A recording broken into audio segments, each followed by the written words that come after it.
life after life, living beings come to this earth plane, to this world of form and relativity. Each one searching again and again for the deepest form of love, for the deepest truth, for the fulfillment of their heart and soul. In the mind, restlessness is there, a restlessness for something often unknown, unclear, and so different forms take the mind, and sometimes money, position, prestige, or loved ones and family take the forms, or material objects that provide safety, security, and abundance, and perhaps the admiration or adulation of others. All of this people seek out, they search for. And even in the animal kingdom, the males fight for dominance, the females for the position of safety and security in the herd. It is a restlessness in the minds of living beings that moves them through the evolution of being from one form to another to another. And in each form, they have experiences. You have experiences. And those experiences accumulate one upon the other, upon the other. And that creates a basket of karma, a mental response, a reaction to experiences of the past. And that lives in the mind and carries over from life to life, each life adding to that complexity. And as the complexity grows, the form changes. And the human form is a complex mental form, as well as a complex physical form. And so it expresses the complexity of this karma. When carried in potential in the mind, it is called sanskara. This sanskara, this potential, this of reactions in the mind to past experiences of this life and others, forms a kind of images and restlessness, and that fundamental yearning to return home, to find love unconditional, to find deep and penetrating truth. That fundamental yearning turns into a kind of inner restlessness, which drives life. And according to one's experience, the mind will create different scenarios, different beliefs about what will satisfy that restlessness. And so living beings going about searching, having experiences, finding some happiness in those experiences, and searching for completion. But that completion often evades people. There is the time of happiness when the desires are fulfilled, but then there is a restlessness that again comes in the mind, again is felt, a yearning, a lack of wholeness. And finally, living beings realize, most human beings come to, in one form or another, the realization that all the money, all the wealth and power, all the adulation of others, all the even intimate relationships do not entirely fulfill that need, that restlessness. And when a person comes to that point where they realize that their inner need is not being fulfilled by external acquisitions of things they desire, they begin to question, to search for God, to question their own life and what will bring that deep, lasting fulfillment, completion, happiness. And then they begin to search in spirituality. But when people first set upon the path of spirituality and begin meditation, many people do it wanting to acquire something. There are those who want to acquire better concentration or some benefit, physiological benefit, psychological benefit of meditation. The telomeres will grow longer. So they think this is good. So wanting to acquire something, they begin meditating. But when they continue to meditate, these issues that are within rise to the surface to be dealt with. And a moment may suddenly open up where there is this connection, that feeling of that love that is there around you, that divine grace, a feeling of the connectedness you have to the whole. And when that experience, when those profound experiences happen, life changes. There is a knowledge then that there is something more, something great. There is an ability to have this fulfillment that is real, that is a connection to the divinity that lies within you. And as you deepen that connection, you realize that divinity is not just within you, it is all around you. It is everywhere. Everything is composed of this infinite divine source of being. It is in all forms and in no form. As these experiences of divine presence grow, there is a yearning that comes in the heart to be close, to be one, to not experience separation. And the realization comes that all of this pain, all of this searching, all of this desire, all of the things that you have tried to acquire have all been a search for this feeling of completion, safety, wholeness, well-being, basically an end to separation.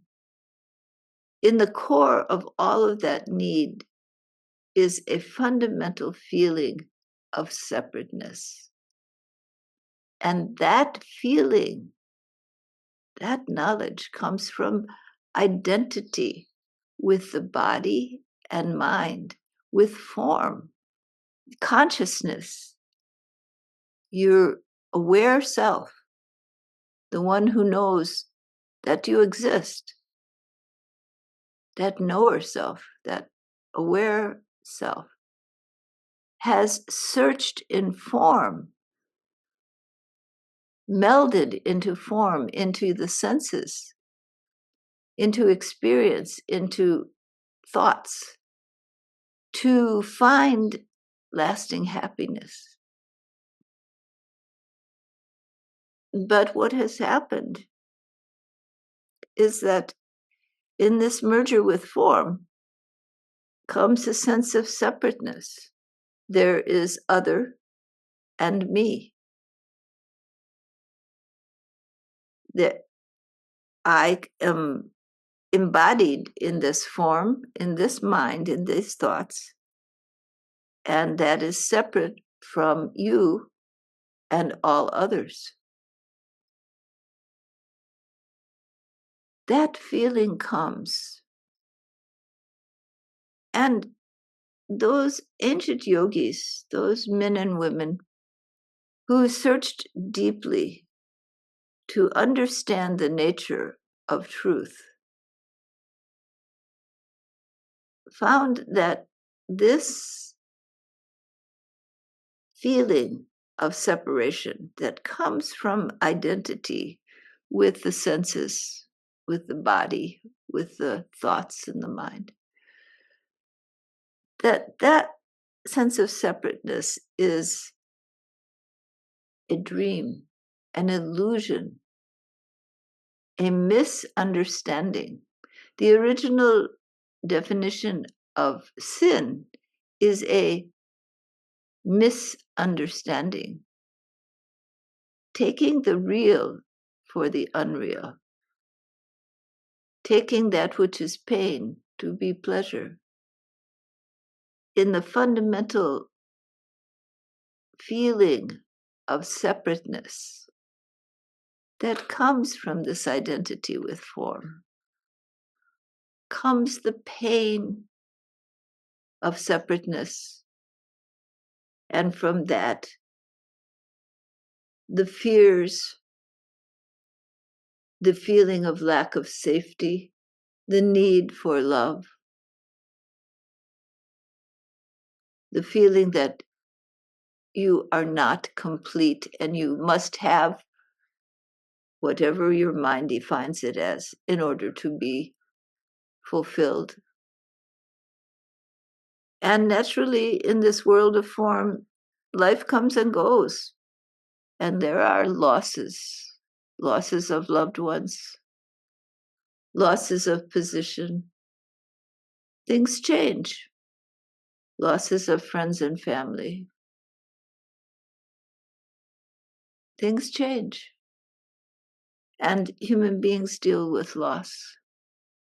The pain of loss, the grasping and need to find wholeness. But wholeness comes only when this feeling of separateness is dissolved. This sense of separateness is the fundamental underlying pain, the cause of pain, because you are separate, because there is other and self, then there is need and so many things that you need in order to be safe, to be whole, to be complete. But all the completeness you find by grasping for desires is only temporary. It changes again. So those ancient yogis, they realized, those men and women who searched deeply within themselves, searched and looked at the nature of reality, they came to realize that this fundamental source of pain is this separateness. And the separateness is based on the small self, the ego.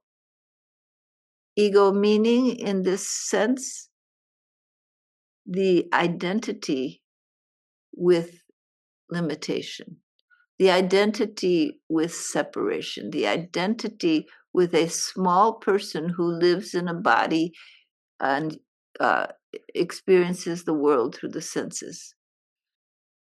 And is that body, that mind, where the self-awareness, the knower, is merged into the experience of individuality. That individuality becomes the ego self, the small self. That small self identity holds within it the fundamental source of pain, of suffering. Because consciousness, infinite being, has taken to see itself as a small, limited being who sees through eyes, hears through ears, is a body, and the thoughts in the mind. And then that infinite consciousness, assuming itself, believing itself to be this limited body-mind structure,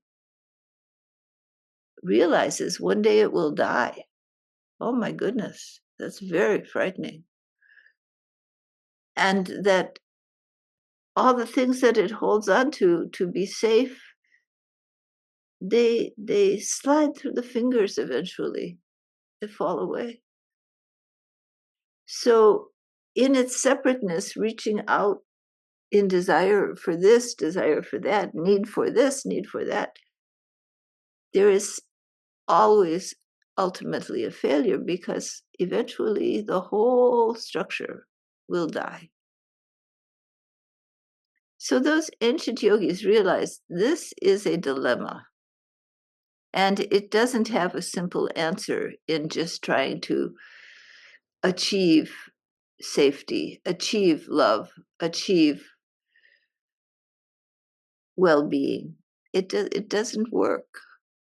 Ultimately, the body-mind can't achieve it. There are losses and more losses, and eventually death.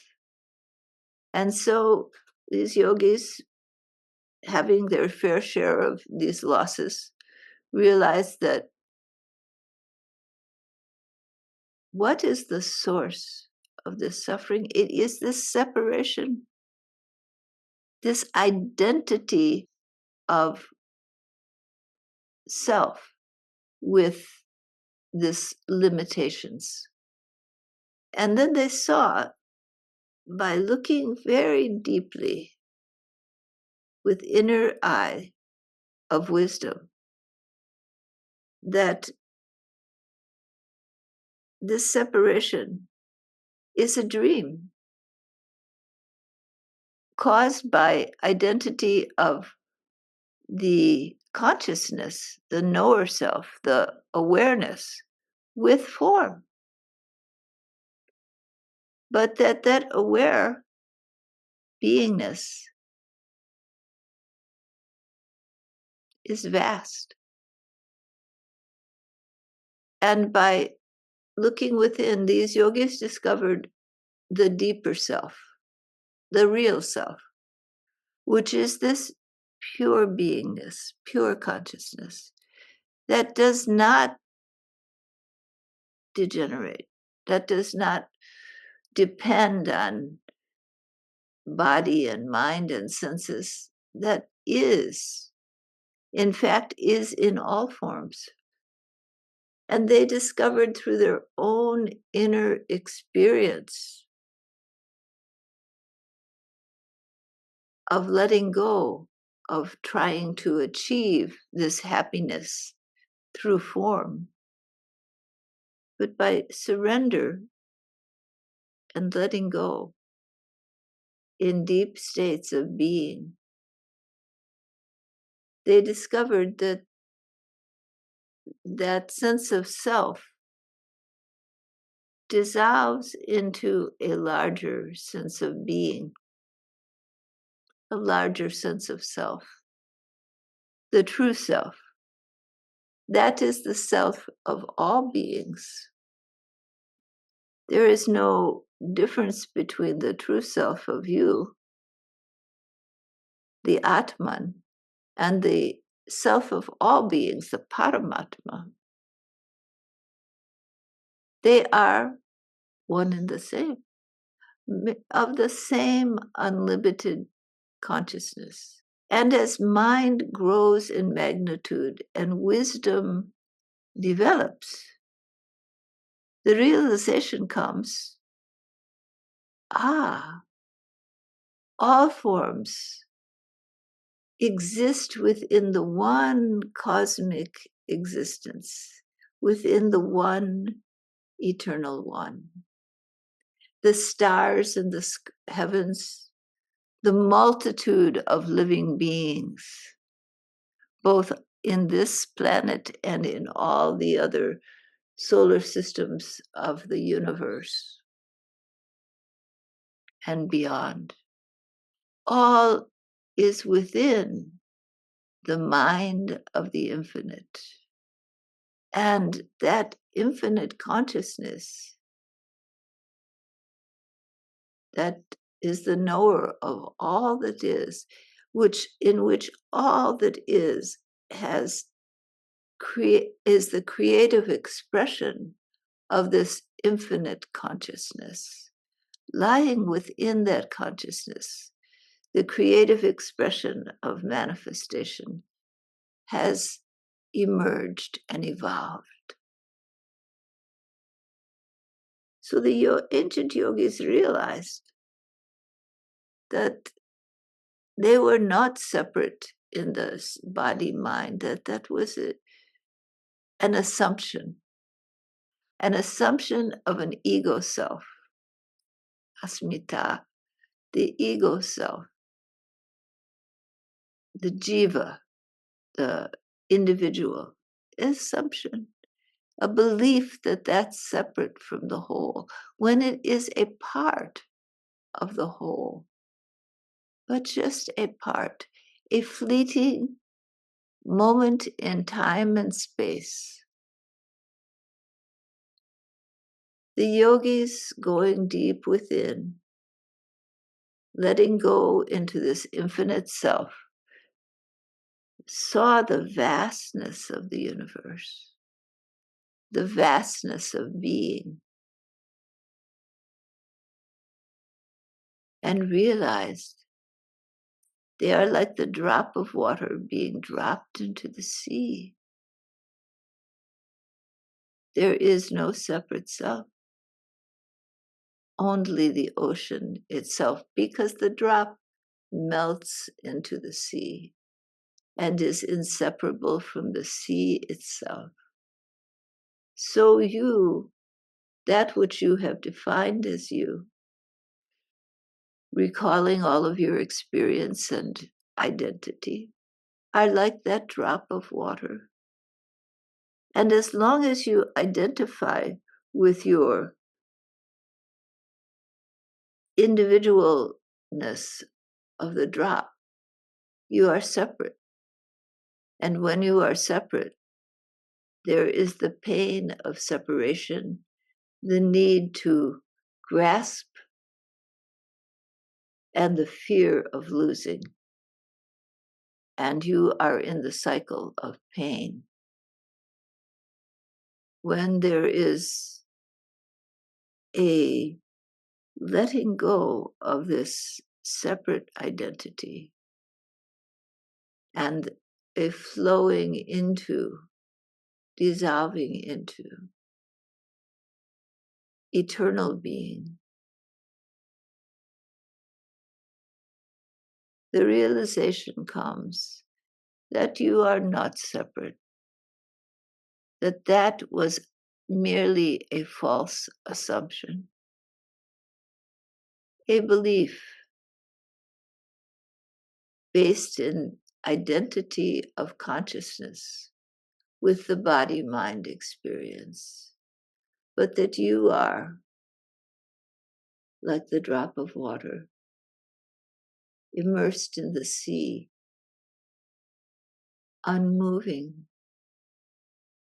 eternal being, in a state of complete love, complete fulfillment. The soul, the Atman, is complete in this natural state of being, in the eternal one, in your home of homes. When the reality of being begins to dawn in the mind due to these direct experiences, there comes an understanding that is deeper than the body-mind experience. As long as consciousness is associated with the body-mind, naturally that experience is there. The experience of the senses is there. It is natural. But what changes is the identity, the belief in separateness, the feeling of unitary wholeness, of oneness, the direct experience that comes from letting go, not achieving. You cannot achieve God. You cannot achieve oneness. You cannot achieve wholeness. The body, mind, ego cannot contain it. The mind cannot contain it. It doesn't belong to you. You belong to it. The only way to know it is not to try to wrap yourself around it and possess it, but to let go. That is why the yogis say that it is grace and the realization of your unitary wholeness, the feeling of the presence of the One, that great love. It comes through grace, not through striving. You may diligently make yourself available doing a meditation practice, and that is most beneficial. But without grace, you will just be thinking in the mind during meditation or trying to achieve something. The ego self cannot achieve. But the ego self can drop away. The ego self can let go. My will, thy will, not mine. The ego self can surrender, melt, dissolve, allow the shower of grace to fill you, so that the feeling of you becomes lost in the ocean of love, in the deep truth of being, in the grace of the infinite one. There are many practices and many paths, many ideas and many philosophies, many beliefs. But the true way is very simple and lies within all the structures and beliefs and paths and religions and ideas. It is to let go. Feel that presence. Really just melt back into. That grace is always there. That love is always there. It's only all this occupation of awareness of your beingness with thoughts and the senses and all your life experiences and stuff that you get wrapped up in, that you forget your own nature. You forget the shower of grace that's always falling. But when you take the time to open up to that shower of love, of grace, of the infinite one, and you let go, let go. Thy will, not mine. Let that infinite love fill you. There is no separation.